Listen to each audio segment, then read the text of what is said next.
Now, the Halo Trust is a charity which clears landmines in conflict areas and helps communities affected by war.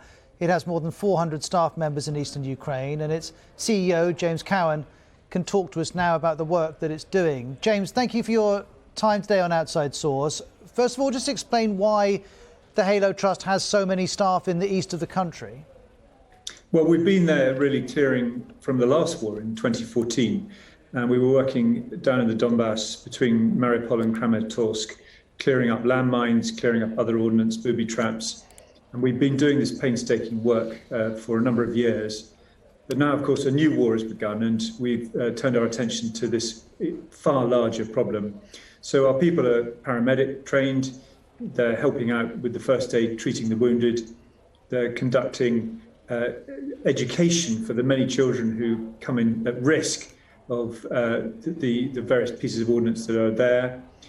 We're doing survey, and of course we're doing the actual clearance itself. These are the skills we have, and our staff mostly are in Kramatorsk, but some are in Mariupol. And are they safe to stay? Do they want to stay?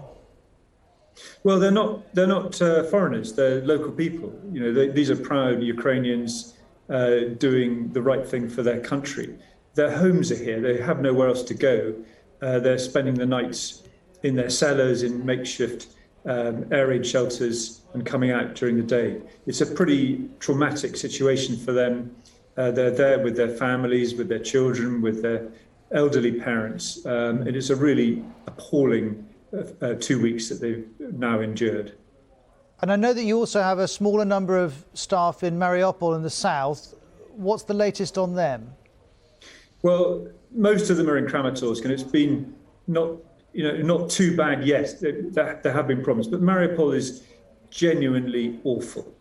And what is so disturbing is that we have not been able to speak to them now for 4 nights. We've had one short, extremely concerning text message, but those 21 staff are there, and we really don't know their status. We don't know whether they're still alive or whether any have been killed or wounded. And as you talk to your staff, I appreciate at the moment you can't talk to your staff in Mariupol, but more broadly in the east of Ukraine, what are they telling you about what they're hearing about Russia's tactics and Russia's behaviour within this war? Well, I think your previous article really summed it up extremely well.